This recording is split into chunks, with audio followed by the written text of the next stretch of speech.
Hay algo extraño sucediendo con los registros antiguos cuando los pones lado a lado con lo que está pasando ahora en 2026. No es que alguien haya descubierto textos perdidos o traducido algún manuscrito secreto. Es que ciertas descripciones preservadas hace milenios comenzaron a sonar demasiado familiares, como si quien escribió hubiera visto nuestro noticiero. Y cuando te das cuenta de que estas descripciones no hablan del pasado, sino de un futuro que tal vez sea nuestro presente, la cosa se pone extraña. ¿Por qué textos tan antiguos parecen haber anticipado exactamente el tipo de confusión que estamos viviendo? Si aún no te has suscrito al canal, esta es la hora, porque vamos a entrar en territorio que mucha gente prefiere no explorar. Aviso. Este documental utiliza imágenes generadas por IA para fines ilustrativos. Aunque lo visual sea sintético, el contenido es fruto de una investigación rigurosa basada en fuentes históricas y científicas reales. Fuentes en la descripción. Hay una anotación preservada en un manuscrito antiguo que siempre me llamó la atención. Es una traducción de una frase que, en versiones posteriores, aparece así: nadie sabe el día ni la hora. Parece simple, pero repara en este detalle. La frase no prohíbe reconocer señales o entender épocas. Solo desmonta la obsesión por fechas exactas, y esto es importante porque, cuando juntas los fragmentos preservados sobre el fin de los tiempos, lo que emerge no es un calendario, sino un patrón. Un conjunto de condiciones que, según estos textos, se superpondrían antes de que algo decisivo sucediera. Lo que hace a 2026 diferente es la sensación de convergencia, como si varias líneas descritas en estos manuscritos estuvieran encendiéndose juntas por primera vez en la historia. Primera profecía: la caída de la piedra angular. La primera ancla de credibilidad para quien estudia profecías comienza con algo que ya sucedió y puede ser verificado históricamente. En registros preservados de las palabras atribuidas a Jesús hay una descripción muy específica sobre el Templo de Jerusalén. El texto dice que él miró hacia aquella construcción imponente y declaró que no quedaría piedra sobre piedra. Piensa en eso por un segundo.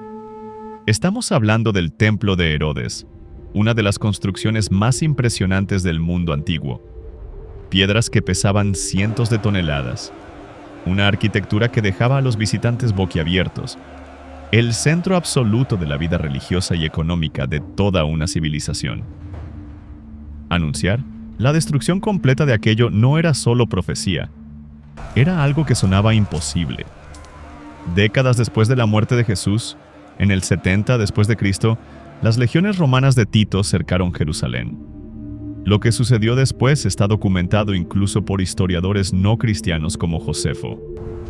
El templo fue no solo destruido, fue literalmente desmontado. Las piedras fueron removidas una por una, exactamente como fue descrito.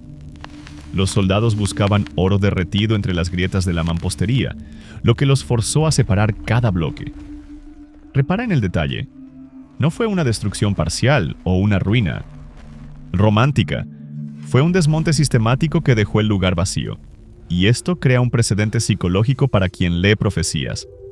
Si esta descripción encajó con precisión quirúrgica en eventos verificables, tal vez las otras también merezcan atención. Segunda profecía: el retorno de la manecilla principal. En los manuscritos antiguos hay varias referencias a un pueblo que sería esparcido por todas las naciones y después recogido. Las imágenes usadas son interesantes.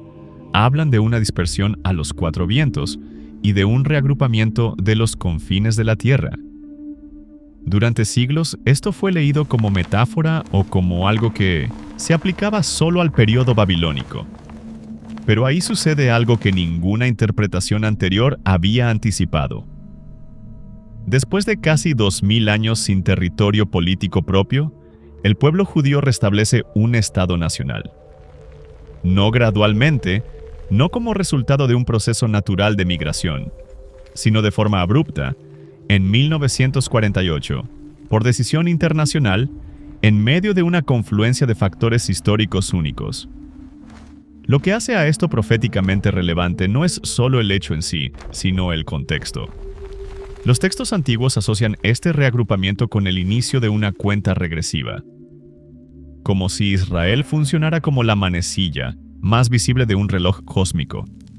Y cuando miras la centralidad de Jerusalén en las tensiones geopolíticas contemporáneas, se hace difícil ignorar que aquel territorio se convirtió exactamente en el tipo de peso simbólico descrito en los manuscritos. Cualquier crisis en el Medio Oriente pasa por Jerusalén. Cualquier reordenamiento de alianzas afecta a Israel. Cualquier escalada regional coloca a aquel pequeño país en el centro de la ecuación. Es como si el texto antiguo hubiera identificado el punto de convergencia de los conflictos futuros. Tercera profecía, la era del engaño perfecto. Aquí entramos en un territorio más perturbador. Los registros preservados hablan repetidamente de un tiempo marcado por el engaño en escalas sin precedentes. No mentiras casuales o propaganda común, sino un tipo de confusión de la realidad que haría difícil distinguir verdad de falsedad. Una frase que aparece en varias versiones antiguas dice: «Mirad que nadie os engañe». Y justo después viene una descripción que, leída hoy, suena casi como una previsión de la era digital. Falsos mesías, líderes carismáticos prometiendo salvación, señales y maravillas que convencen multitudes, y una atmósfera donde hasta los más preparados quedan confundidos. Lo que llama la atención es que el texto no describe solo engaño religioso. Habla de un ambiente en que la propia noción de verdad queda comprometida. Y cuando miras a 2026, deepfakes que son indistinguibles de la realidad, algoritmos que crean burbujas informacionales personalizadas, líderes políticos y espirituales que construyen verdades alternativas para sus seguidores. La descripción no parece más metafórica. Hay algo más sutil ahí. Los manuscritos sugieren que este engaño no sería obvio o grosero. Sería seductor, intelectualmente satisfactorio, emocionalmente reconfortante. Exactamente el tipo de cosa que personas inteligentes y bien intencionadas podrían aceptar. Como si alguien hubiera anticipado la psicología de la desinformación moderna. Cuarta profecía, el enfriamiento del amor. Una de las descripciones más específicas encontradas en los textos antiguos habla sobre una transformación en la naturaleza humana. La frase preservada dice que el amor de muchos se enfriará y que la iniquidad se multiplicará. No es solo sobre aumento de la criminalidad, es sobre un cambio en el tejido social básico. ¿Qué significaba esto para quien escribió? Tal vez veían un futuro donde las personas se volverían emocionalmente más frías, más cínicas, más crueles unas con otras, donde la empatía natural sería corroída por algún proceso sistémico. Y cuando miras la polarización contemporánea, la deshumanización que sucede en las redes sociales, la facilidad con que grupos enteros son transformados en enemigos abstractos, la descripción gana contorno. No es que las personas se hayan vuelto malvadas de forma caricaturesca, es que parecen haber perdido algo fundamental, la capacidad de ver humanidad en los que piensan diferente. Los registros antiguos sugieren que esto no sería accidental. Sería parte de un proceso mayor, una preparación psicológica para aceptar tipos de autoritarismo que sociedades sanas rechazarían automáticamente. Quinta profecía, los dolores de parto globales. Los textos preservados usan una metáfora específica para describir las señales de los últimos tiempos. Dolores de parto. La imagen es inteligente porque captura dos características: intensidad creciente y frecuencia creciente. Las contracciones se vuelven más fuertes y más cercanas unas de otras hasta el momento del nacimiento. Aplicado a los eventos mundiales, esto sugiere un patrón donde guerras, conflictos e inestabilidades no solo suceden, sino que se vuelven más frecuentes y más interconectados. El texto no exige que sea la mayor guerra de todos los tiempos para hacer señal. Exige que sea parte de un patrón acelerado y global. Cuando mapeas los conflictos de 2026, desde tensiones entre grandes potencias hasta guerras regionales que amenazan con expandirse, pasando por conflictos internos que desestabilizan países enteros. Lo que más impresiona no es la intensidad aislada de cada crisis, sino la sensación de que todas están sucediendo simultáneamente, como si el mundo hubiera perdido la capacidad de resolver una crisis antes de que la próxima comience. Y hay algo más perturbador. Los conflictos contemporáneos parecen tener una cualidad diferente. No son solo disputas territoriales o económicas tradicionales. Involucran identidad, ideología, recursos escasos y cambios tecnológicos que hacen cualquier estabilidad temporal. Sexta profecía: convulsiones en la creación. Junto con las guerras, los registros antiguos hablan de señales en la naturaleza, terremotos, hambrunas, pestes y fenómenos que serían interpretados como avisos cósmicos.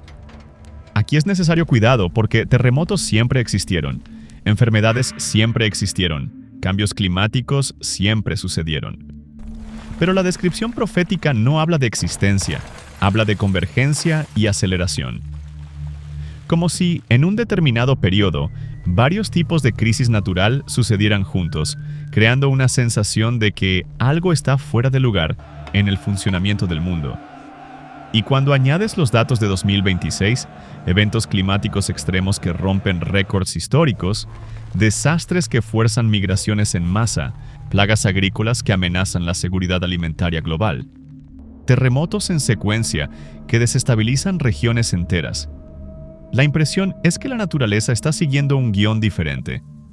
Lo que hace a esto proféticamente relevante no son las explicaciones científicas de estos fenómenos, que existen y son válidas, sino la sensación psicológica que ellos crean. La impresión de que el mundo se está volviendo menos predecible, menos seguro, menos controlable. Exactamente el tipo de ambiente que los textos antiguos describen como preparación para cambios fundamentales. Séptima profecía: el testimonio global. Entre las condiciones listadas en los manuscritos para el fin de la era, hay una que parecía imposible hasta recientemente. Este evangelio será predicado en todo el mundo, como testimonio a todas las naciones, y entonces vendrá el fin. Por milenios, esto fue leído como una meta distante o una metáfora. ¿Cómo una pequeña secta del primer siglo llegaría a todas las naciones? ¿Cómo un mensaje nacido en el Medio Oriente atravesaría océanos y barreras lingüísticas para alcanzar pueblos que ni sabían que existían? Pero ahí llegan el siglo XX y los avances tecnológicos. Primero la radio, después la televisión, después Internet y, más importante, proyectos sistemáticos de traducción de la Biblia para miles de lenguas, misiones organizadas que alcanzan tribus aisladas, transmisiones vía satélite que atraviesan fronteras políticas. Lo que sucedió no fue solo expansión geográfica del cristianismo, fue creación de la infraestructura técnica para hacer llegar un mensaje literalmente a cualquier lugar del planeta. Y cuando miras las estadísticas contemporáneas, ¿cuántas lenguas ya tienen traducción bíblica? ¿Cuántas regiones tienen acceso a contenido cristiano vía Internet? ¿Cuántos países tienen comunidades cristianas establecidas? La descripción profética no suena más como imposibilidad.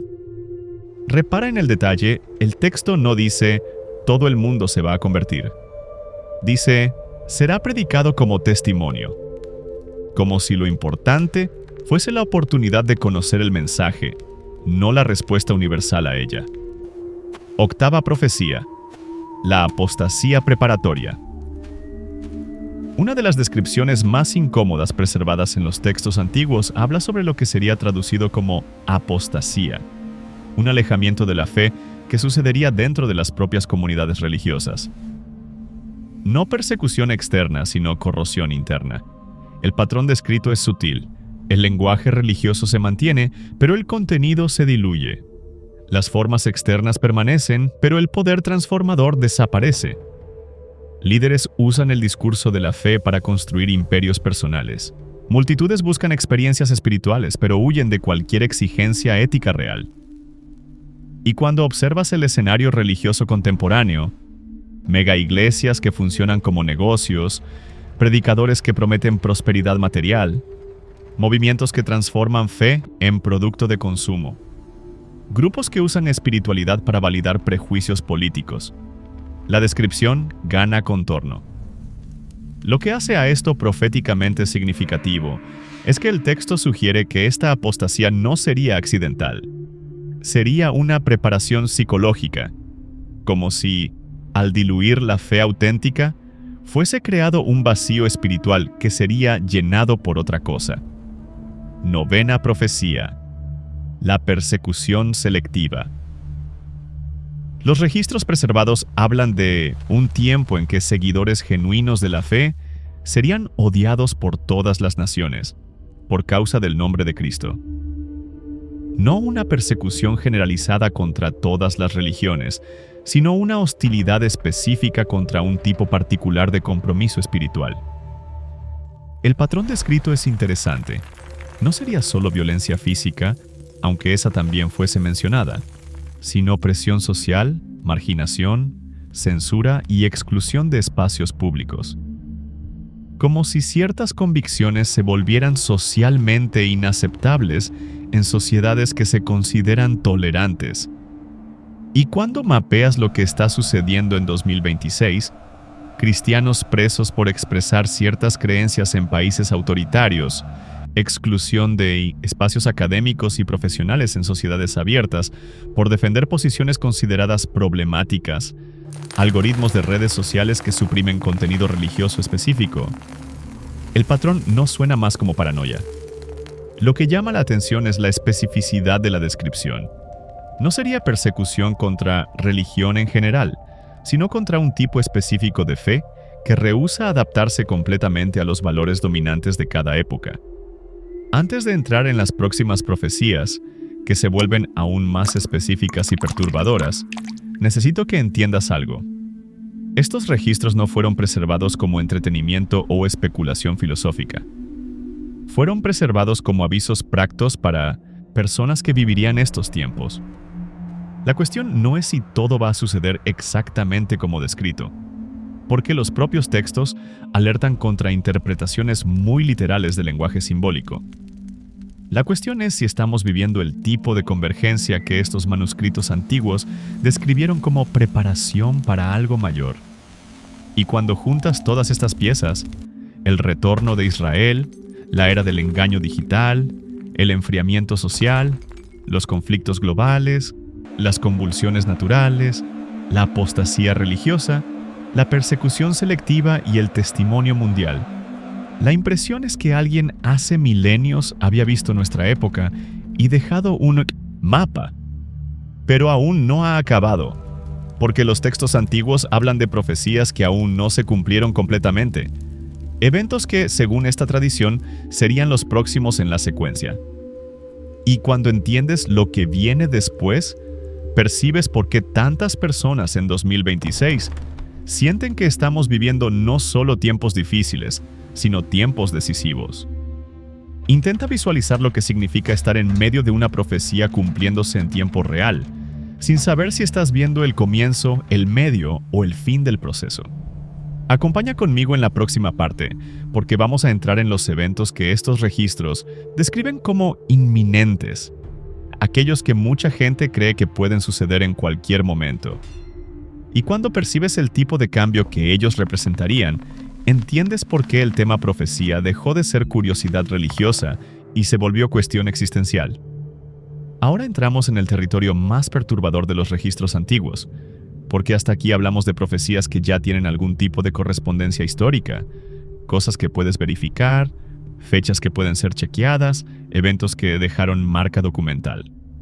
Pero existe otro conjunto de descripciones preservadas en estos manuscritos que habla de cosas que aún no sucedieron completamente, o que tal vez estén comenzando a suceder ahora, en 2026, de formas que nadie había anticipado. El problema es que estas profecías son más específicas, más detalladas, más incómodas, y cuando percibes que algunas de las descripciones suenan demasiado familiares con nuestra realidad contemporánea, queda aquella sensación extraña de estar leyendo un guión del futuro escrito en el pasado. Repara en esta diferencia. Las profecías que ya analizamos hablan de patrones generales: engaño, conflictos, enfriamiento social. Las que vamos a ver ahora hablan de mecanismos específicos, sistemas concretos, eventos únicos. Como si alguien hubiera visto no solo la atmósfera de los últimos tiempos, sino también la mecánica de cómo ellos funcionarían. 10ª profecía: el sistema de la marca. Entre las descripciones más detalladas preservadas en los manuscritos antiguos, hay una que siempre generó debate intenso. Habla de un tiempo en que nadie podría comprar ni vender sin tener una marca específica. No un dinero diferente o una tasa nueva, una marca que identificaría quién tiene permiso para participar en la economía. El texto preservado es bien específico. La marca sería colocada en la mano derecha o en la frente. Sería asociada a un nombre o número y, sin ella, la persona quedaría excluida del sistema comercial. Durante siglos, esto fue leído como imposibilidad técnica. ¿Cómo controlas toda compra y venta? ¿Cómo monitoreas cada transacción individual? ¿Cómo excluyes personas selectivamente del comercio? Pero cuando miras a 2026, la infraestructura técnica ya existe.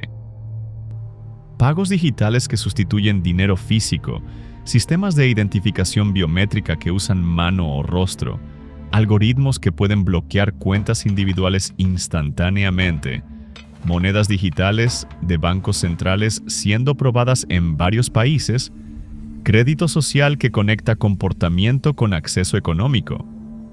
Lo que hace a esto proféticamente relevante no es que ya tenemos la marca, porque el texto sugiere que esto sería parte de un sistema mayor de control político y religioso. Es que por primera vez en la historia, existe la arquitectura técnica para hacer funcionar exactamente el tipo de control económico descrito en los manuscritos antiguos. Y hay un detalle perturbador. Los registros sugieren que este sistema no sería impuesto por fuerza bruta, sino sería aceptado voluntariamente porque ofrecería conveniencia, seguridad y solución para crisis reales. Como si las personas pidieran ser controladas. 11ª profecía: Babilonia, la ciudad comercial. En los textos preservados hay una descripción extensa de una ciudad o sistema llamado Babilonia, que dominaría el comercio mundial. Las imágenes usadas son interesantes. Una ciudad que se hace rica vendiendo lujo, que seduce a las naciones con su estilo de vida, que controla rutas comerciales y que un día se derrumba de forma repentina.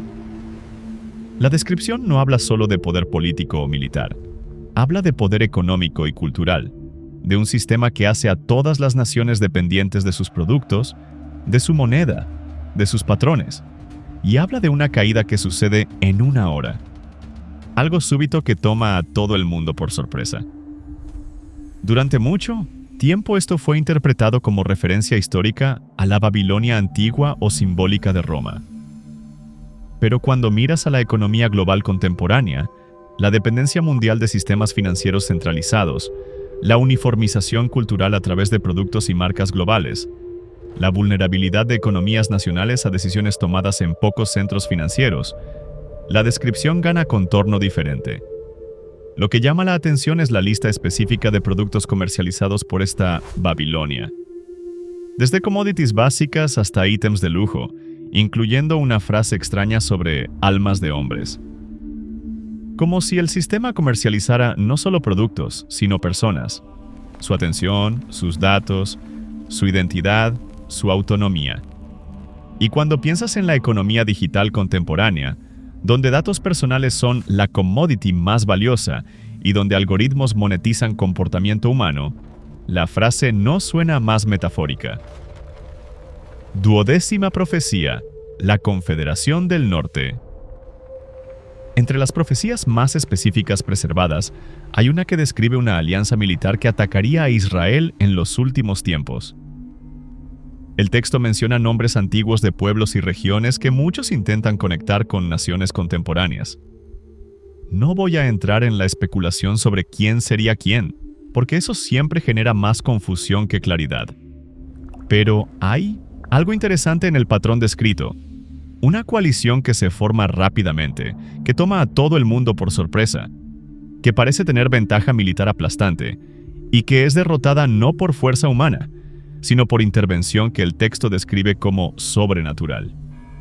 Lo que hace a esto relevante para 2026 no son las especulaciones sobre identidad de las naciones, sino el tipo de escenario geopolítico descrito. Un mundo donde alianzas se forman y se deshacen rápidamente, donde pequeños países se vuelven proxies de grandes potencias, donde conflictos regionales amenazan con transformarse en guerra mundial. Y hay un detalle que mucha gente nota. La profecía sugiere que esta coalición atacaría a Israel en un momento en que el país se estuviera sintiendo seguro, confiando en acuerdos y alianzas humanas. Como si la intervención sobrenatural sucediera exactamente cuando la solución humana fallase.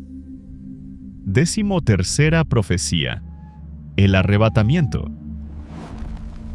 Aquí llegamos a la profecía que tal vez sea la más conocida y la más controversial entre cristianos. La idea de que, antes de los eventos finales, habría una remoción súbita de los verdaderos creyentes de la tierra. El texto preservado usa la imagen de personas siendo tomadas mientras otras son dejadas. En el campo, en el trabajo, en la vida cotidiana. La descripción es bien específica. Sucedería de forma instantánea, sería global, sería selectiva y cambiaría todo de una hora para otra. No una muerte natural o una migración gradual. Una remoción sobrenatural que dejaría atrás solo a los que no tenían compromiso genuino con la fe. Lo que hace a esto proféticamente significativo no es la mecánica del evento, que es imposible de explicar en términos naturales, sino el timing descrito. Según esta tradición, el arrebatamiento sucedería cuando el mundo estuviera en el tipo de condición que ya analizamos: engaño generalizado, conflictos crecientes, sistema de control formándose, sociedad moralmente fría. Y hay algo perturbador en la lógica. Si este evento realmente sucediera, removería exactamente a las personas que aún ofrecían resistencia moral y espiritual a los sistemas de control, como si después de eso, nada más impidiera la consolidación de un poder global autoritario. 14ª profecía: el líder carismático final. En los registros preservados hay una descripción detallada de un líder político que surgiría durante los últimos tiempos. No es descrito como un villano obvio o un dictador caricaturesco. Es descrito como alguien carismático, inteligente, solucionador, que ofrecería respuestas para crisis que nadie más consigue resolver. El patrón es interesante. Él aparecería cuando el mundo estuviera desesperado por orden. Promete paz y seguridad. Consolidaría poder a través de crisis. Usaría tecnología para control total. Y exigiría adoración no solo política, sino religiosa. Lo que llama la atención es que el texto sugiere que este líder no conquistaría el poder por la fuerza, sino sería invitado a asumir autoridad por poblaciones que verían en él la solución para sus miedos, como si la dictadura final fuese democrática en el inicio. Y cuando miras a 2026, la disposición de las personas a cambiar libertad por seguridad, la búsqueda de líderes que prometan orden en medio del caos, la facilidad con que tecnologías de vigilancia son aceptadas en nombre de la protección, queda claro que el mundo está psicológicamente preparado para exactamente el tipo de liderazgo descrito en los manuscritos antiguos. 15ª profecía: la imagen que habla. Una de las descripciones más extrañas preservadas en los textos antiguos habla de una imagen creada en honor del líder político, que tendría la capacidad de hablar y que causaría la muerte de quien no la adorase. Durante siglos esto fue imposible de interpretar literalmente. Pero cuando piensas en inteligencia artificial, realidad aumentada, hologramas interactivos y sistemas de vigilancia facial que pueden identificar y rastrear individuos, la descripción no suena más como fantasía. Imagina un sistema donde una IA personalizada del líder político estuviera presente en todos los espacios públicos, pudiera interactuar con personas individuales, identificase quién demuestra lealtad adecuada y tuviese poder para excluir disidentes del sistema económico, o cosa peor. El texto preservado sugiere que esta imagen sería tan convincente que engañaría a casi todo el mundo, excepto a aquellos con discernimiento espiritual específico. Como si la línea entre real y artificial quedase tan tenue que solo personas con ancla sobrenatural consiguiesen hacer la distinción. 16ª profecía: la economía digital obligatoria. Volviendo al sistema económico, los registros antiguos son específicos sobre cómo funcionaría el control de compra y venta. No sería solo una cuestión de tener o no tener dinero. Sería una cuestión de tener permiso para usar el sistema económico. Y hay un detalle que siempre pasó desapercibido. El texto sugiere que este sistema sería introducido gradualmente, como respuesta a crisis legítimas. Tal vez comenzase como solución para inestabilidad monetaria, o como forma de combatir lavado de dinero, o como medida de emergencia durante conflictos. Lo que hace a esto proféticamente relevante es que en 2026 ya vemos los bloques de construcción. Países probando monedas digitales de bancos centrales, sistemas de pago que pueden ser apagados remotamente, algoritmos que analizan patrones de gasto para identificar comportamientos problemáticos, exclusión de servicios financieros por motivos ideológicos. La profecía no exige que esto suceda de la noche a la mañana. Exige que llegue un momento en que la participación en el sistema digital se vuelva obligatoria para supervivencia económica. 17ª profecía: la gran tribulación. Los textos preservados hablan de un periodo específico de 7 años dividido en 2 mitades, con la segunda mitad siendo descrita como gran tribulación, un tiempo de sufrimiento sin precedentes en la historia humana. Las descripciones incluyen persecución religiosa en escala global, desastres naturales en secuencia, colapso económico, guerras que matan 1/3 de la humanidad, y fenómenos que afectan el propio cosmos: oscurecimiento del sol, luna como sangre, estrellas cayendo. Lo que hace a esto proféticamente significativo no es solo la intensidad descrita, sino la especificidad.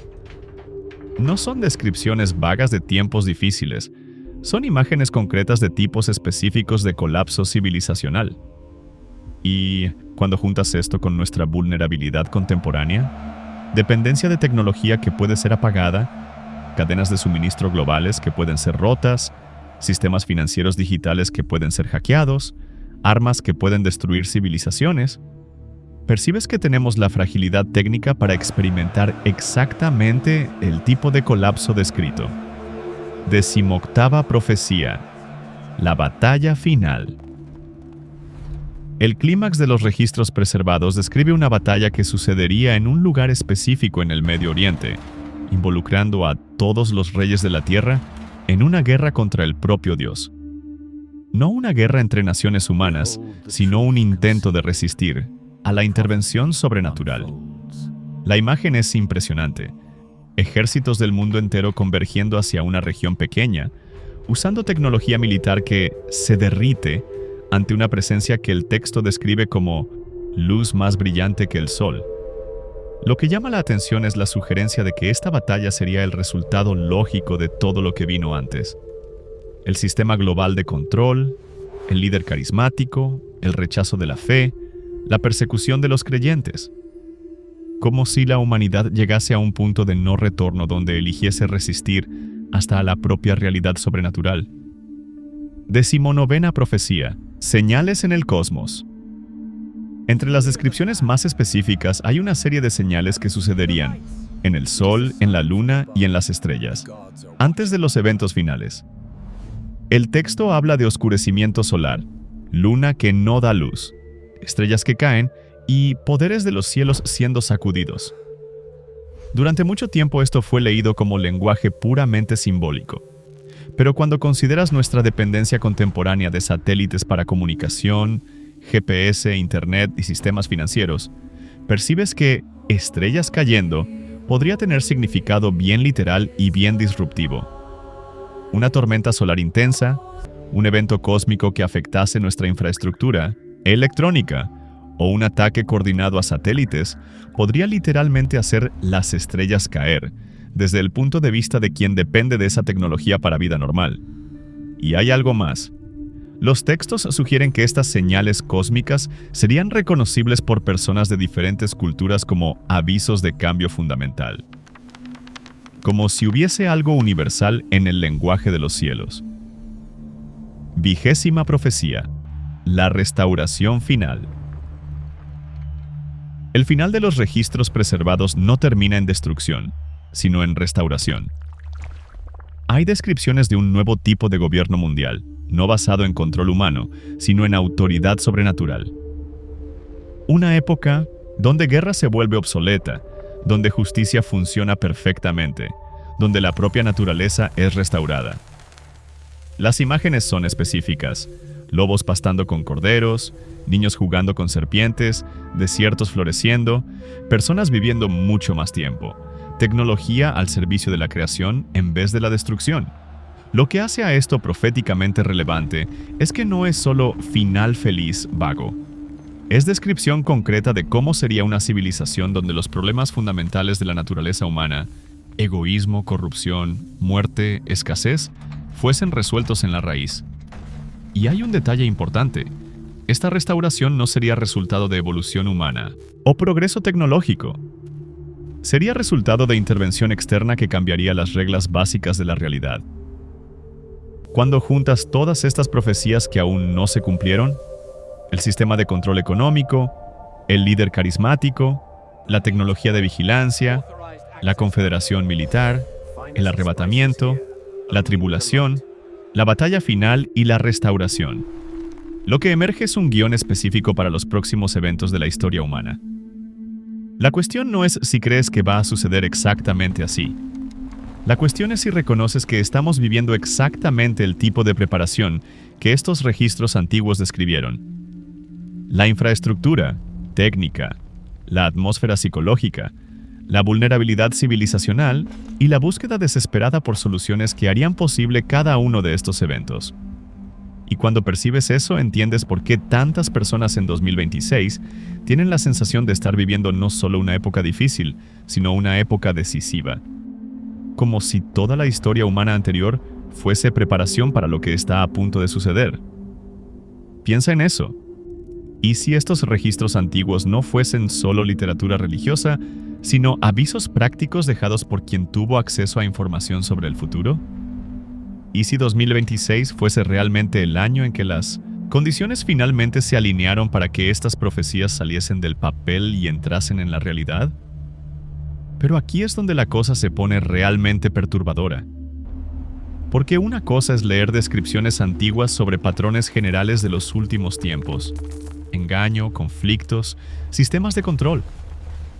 Otra cosa es percibir que eventos específicos sucediendo ahora en 2026 encajan con precisión quirúrgica en detalles que fueron preservados hace milenios. No estoy hablando de interpretaciones forzadas o coincidencias vagas. Estoy hablando de correspondencias tan específicas que es difícil ignorar. Como si alguien hubiera visto nuestra época en funcionamiento y dejado un informe detallado disfrazado de literatura antigua. Y cuando comienzas a mapear estas correspondencias, percibes que no son eventos aislados. Son piezas de un rompecabezas que, cuando montadas, forman exactamente el escenario que los registros antiguos describieron como preparación final. Primera evidencia: el dinero que desaparece. En ciertos manuscritos preservados hay una descripción específica sobre un tiempo en que las personas no conseguirían comprar ni vender sin una marca específica. Durante siglos esto sonó como imposibilidad técnica.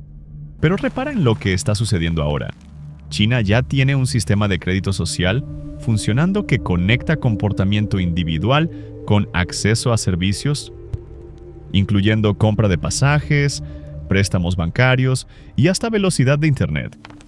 Es exactamente el tipo de control económico basado en conformidad que el texto antiguo describe. Varios países están probando monedas digitales de bancos centrales que permitirían control total sobre cada transacción individual. No solo monitoreo, control. La capacidad de bloquear gastos específicos, de personas específicas, por motivos específicos, en tiempo real. Y hay algo más sutil sucediendo: la eliminación gradual del dinero físico. No por decreto autoritario, sino por conveniencia. Tarjetas, aplicaciones, pagos digitales se volvieron tan normales que mucha gente ya vive semanas sin tocar dinero físico. Lo que hace a esto proféticamente significativo es que elimina la última forma de transacción verdaderamente anónima.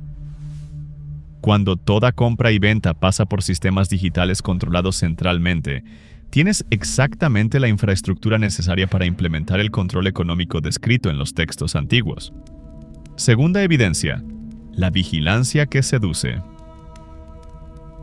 Los registros preservados hablan de un tiempo en que sería imposible esconderse de la autoridad. No solo difícil, imposible. Y hablan de una imagen que tendría capacidad de ver e interactuar con personas individualmente. Cuando miras a 2026, la infraestructura ya existe. Cámaras con reconocimiento facial en espacios públicos, micrófonos que captan conversaciones para algoritmos de inteligencia artificial, dispositivos domésticos que monitorean comportamiento, rastreo de ubicación a través de celulares. Pero lo más perturbador es que las personas están pidiendo ser vigiladas. Asistentes virtuales que escuchan conversaciones, aplicaciones que rastrean salud y humor, redes sociales que saben más sobre preferencias individuales que la propia familia. Y ahora tenemos sistemas de IA que pueden crear videos realistas de personas diciendo cualquier cosa, hologramas interactivos que responden individualmente a cada espectador, y algoritmos que pueden predecir comportamiento futuro basado en datos pasados. Imagina un sistema donde una inteligencia artificial personalizada del líder político estuviera presente en todos los espacios digitales y físicos, pudiera reconocer a cada persona individualmente y tuviese acceso total al historial de comportamiento de todo el mundo. Esto no es ciencia ficción, es extensión lógica de tecnología que ya existe. Tercera evidencia: el engaño que convence a especialistas. En las descripciones antiguas hay una advertencia específica. El engaño de los últimos tiempos sería tan sofisticado que, si fuera posible, engañaría aún a los escogidos. No mentiras obvias que solo personas ingenuas creerían, sino falsedades tan bien construidas que hasta personas preparadas quedarían confundidas. Y cuando miras a 2026, esto no es más hipótesis. Deepfakes que son indistinguibles de la realidad, algoritmos que crean textos convincentes sobre cualquier asunto, sistemas de desinformación que usan inteligencia artificial para personalizar mentiras para cada persona individual. Pero hay algo más sutil. La propia noción de verdad objetiva está siendo deconstruida. No por filósofos académicos, sino por la estructura de la información digital. Cuando cada persona vive en una burbuja informacional personalizada, creada por algoritmos, la idea de hechos compartidos se vuelve obsoleta. Y llegamos a un punto donde personas inteligentes, bien intencionadas y bien informadas, pueden mirar el mismo evento y ver realidades completamente diferentes. No por diferencia de interpretación, sino por diferencia de acceso a la información básica. Esto crea exactamente el tipo de ambiente que los textos antiguos describen, donde discernimiento espiritual se vuelve más importante que capacidad intelectual para distinguir verdad de engaño. Cuarta evidencia: la unificación que sucede gradualmente. Los manuscritos preservados hablan de un sistema mundial que controlaría comercio, religión y política. Durante mucho tiempo esto fue leído como imposibilidad práctica, como unas culturas diferentes, economías diferentes, sistemas políticos diferentes. Pero repara en lo que está sucediendo de forma gradual. No un gobierno mundial, formal, sino una estandarización global de instituciones, políticas y valores. Organismos internacionales que influencian legislación nacional, acuerdos comerciales que limitan soberanía, presiones económicas que fuerzan conformidad cultural. Y hay algo interesante. Esta unificación no sucede por conquista militar, sino por seducción económica y cultural. Países se adhieren voluntariamente a sistemas globales porque necesitan participar para sobrevivir económicamente. El resultado es un mundo donde diferencias nacionales se vuelven cada vez más superficiales, mientras las estructuras de poder real se centralizan en instituciones que operan por encima de los gobiernos electos. Quinta evidencia: Israel como manecilla del reloj. Entre las profecías más específicas hay varias que colocan a Israel en el centro de los eventos finales. No solo como participante, sino como catalizador. Y cuando miras a 2026, es difícil negar que este pequeño país se volvió el punto de convergencia de tensiones globales. Cualquier crisis en el Medio Oriente pasa por Israel. Cualquier reordenamiento de alianzas globales afecta a Israel. Cualquier escalada regional coloca a Israel en el centro de la ecuación. Es como si todo el sistema geopolítico mundial girase en torno a una franja de tierra menor que muchos estados brasileños. Y hay desarrollos específicos que mucha gente conecta con profecías detalladas. Cambios en la geografía del Mar Muerto, que algunos interpretan como presagio de las aguas vivas, descritas en textos antiguos. Avances agrícolas en regiones áridas que otros conectan con profecías sobre desierto floreciendo. Descubrimientos arqueológicos que refuerzan la centralidad histórica de Jerusalén. Más importante que los eventos específicos es el patrón. Israel se convirtió exactamente en el tipo de peso simbólico que los textos antiguos describieron. Un pequeño país que afecta al mundo entero. Sexta evidencia: la apostasía que crece por dentro. Los registros preservados describen un tipo específico de corrupción religiosa que sucedería en los últimos tiempos. No persecución externa que fuerza a iglesias a esconderse, sino corrosión interna que mantiene las formas mientras vacía el contenido. Y cuando mapeas el escenario religioso contemporáneo, encuentras exactamente este patrón. Mega iglesias que funcionan como empresas, predicadores que venden prosperidad material, movimientos que usan lenguaje de la fe para construir imperios personales, denominaciones que adaptan doctrina básica para agradar presiones culturales. El resultado es un cristianismo que muchas veces es indistinguible de autoayuda, pensamiento positivo o activismo político. Mantiene el vocabulario religioso, pero pierde la capacidad de transformación real. Esto crea exactamente el tipo de vacío espiritual que los textos antiguos sugieren que sería llenado por otra cosa, una espiritualidad alternativa que ofrecería experiencias sin exigencia ética real. Séptima evidencia: la persecución selectiva en sociedades libres. Una de las descripciones más específicas en los manuscritos antiguos habla de un tiempo en que seguidores genuinos de la fe serían odiados por todas las naciones, por causa del nombre de Cristo. No todas las religiones, específicamente aquellos comprometidos con Cristo. Y cuando mapeas lo que está sucediendo globalmente, encuentras un patrón interesante: tolerancia general para espiritualidad y hostilidad específica para cristianismo que se rehúsa a adaptarse completamente a los valores dominantes. En países autoritarios, esto aparece como persecución explícita: prisiones, cierre de iglesias, prohibición de actividades religiosas. En sociedades abiertas aparece como presión social, exclusión profesional, marginación cultural y, crecientemente, consecuencias legales por expresar ciertas convicciones. Lo que hace a esto proféticamente significativo es la especificidad. No es hostilidad contra religión en general, sino contra un tipo específico de compromiso que se rehúsa a hacer concesiones fundamentales. Octava evidencia: la naturaleza en convulsión. Los textos preservados hablan de señales en la naturaleza que serían reconocidos como avisos de cambio fundamental. No solo desastres naturales aislados, sino patrones que crearían sensación global de que algo es diferente en el funcionamiento del mundo. Y cuando miras a 2026, la lista es impresionante. Eventos climáticos que rompen todos los récords históricos, incendios que consumen regiones enteras, inundaciones en lugares que nunca se inundaron, sequías que transforman paisajes, terremotos en secuencia que desestabilizan regiones, plagas agrícolas que amenazan seguridad alimentaria. Individualmente, cada uno de estos fenómenos tiene explicación científica válida. Colectivamente, ellos crean exactamente el tipo de atmósfera que los manuscritos antiguos describen. La sensación de que el mundo se está volviendo menos estable, menos predecible, menos seguro. Y hay algo más. Estos eventos están forzando migraciones en masa, creando refugiados climáticos, desestabilizando economías regionales y creando exactamente el tipo de inestabilidad social que los textos antiguos asocian con preparación para cambios políticos fundamentales. Novena evidencia. La generación que no pasaría.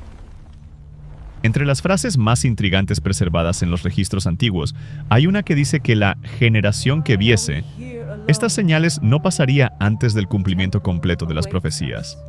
No la generación que naciese después de las señales, sino la que atestiguase el inicio del patrón. Esto siempre generó debate sobre cronología. ¿Qué generación? ¿Cuándo comenzaron las señales? ¿Cuánto tiempo dura una generación? Pero hay algo interesante.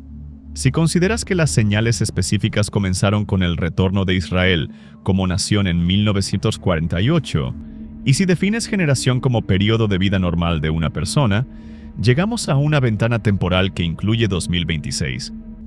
No es cálculo exacto, porque el propio texto prohíbe marcación de fecha específica. Pero es observación de que estamos en una época donde esta frase comienza a tener urgencia práctica que no tenía antes. Décima evidencia. La preparación psicológica. Tal vez la evidencia más perturbadora sea psicológica. Los registros antiguos describen un estado mental específico que dominaría a las personas en los últimos tiempos. Miedo, confusión, disposición para cambiar libertad por seguridad, búsqueda desesperada por liderazgo fuerte. Y cuando miras a 2026, encuentras exactamente esta atmósfera.